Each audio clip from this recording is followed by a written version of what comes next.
What if एक दिन तुम उठो और तुम्हारे दिमाग की वो आवाज़ जो सालों से कभी चुप ही नहीं हुई, आज बिल्कुल खामोश हो। Hello everyone, welcome to canvas of thoughts.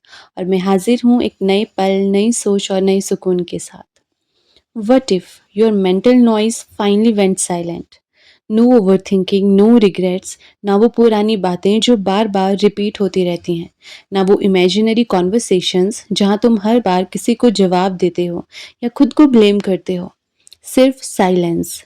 लेकिन एक सवाल है, क्या तुम उस साइलेंस को हैंडल कर पाओगे?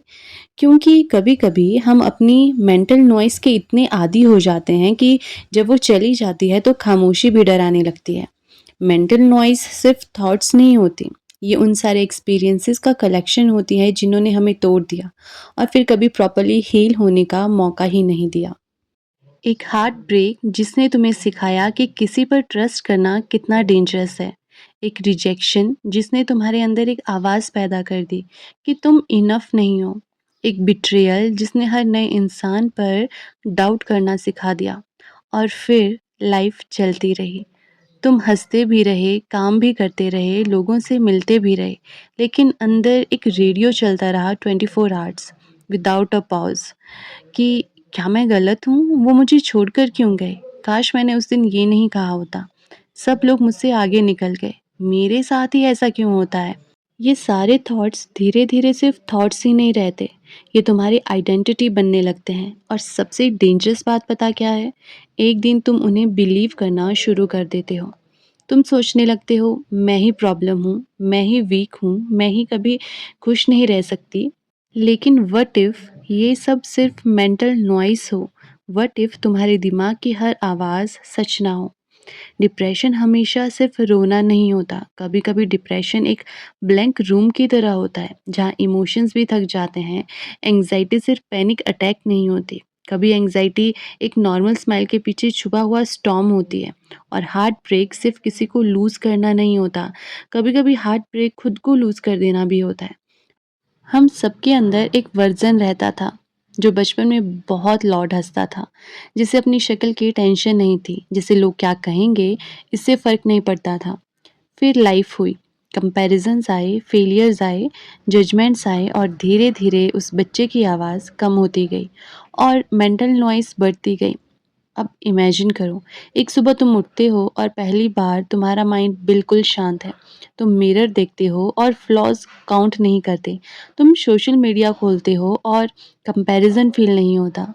कोई तुम्हें इग्नोर करता है और तुम अपनी वर्थ क्वेश्चन नहीं करते। तुम अकेले कॉफ़ी पीते हो और लोनलीनेस नहीं होती, पीस फ़ील होती है। कितना डिफरेंट होता ना? लेकिन सच बताऊँ, ये साइलेंस किसी मैजिक से नहीं आता। ये तब आता है जब तुम हर थॉट के पीछे भागना बंद कर देते हो। माइंड का काम है थॉट्स बनाना, जैसे हार्ट का काम है धड़कना, वैसे ही माइंड का काम है सोचना।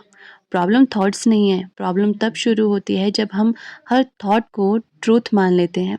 एक थॉट आता है दैट नोबडी लव्स मी और हम उसे फैक्ट बना देते हैं। एक थॉट आता है मैं कभी सक्सेसफुल नहीं हो पाऊंगा और हम उस थॉट के हिसाब से डिसीजंस लेने लगते हैं। लेकिन थॉट्स वेदर की तरह होते हैं, कभी धूप, कभी बारिश, कभी आंधी। अगर तुम हर क्लाउड को परमानेंट समझ लोगे तो सनशाइन कभी नोटिस ही नहीं कर पाओगे। हीलिंग का मतलब ये नहीं कि तुम कभी आंसू नहीं बहाओगे।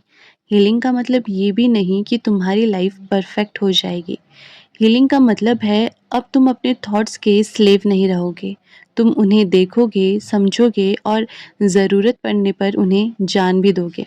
हो सकता है आज भी तुम हार्ट ब्रेक से गुजर रहे हो, या किसी अपने को लूज़ किया हो, या डिप्रेशन के साथ हर दिन एक बैटल लड़ रहे हो, या सिर्फ इतना थक चुके हो कि कुछ फील ही नहीं होता।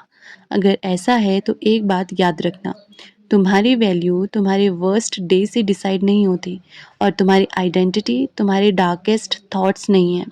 कभी-कभी सबसे बड़ा स्टेप हीलिंग की तरफ ये नहीं होता कि तुम स्ट्रॉन्ग बन जाओ, बल्कि ये होता है कि तुम पहली बार अपने आप से प्यार से बात करना शुरू कर दो। So what if your mental noise finally went silent? शायद तुम एक नए इंसान नहीं बनोगे, शायद तुम बस वापस वो इंसान बन जाओगे जो तुम हमेशा से थे। अब मैं आपको मिलती हूँ अपनी नेक्स्ट वीडियो में एक नए पल, नई सोच और नई सुकून के साथ। And if you like my video, do like, share and subscribe to my channel.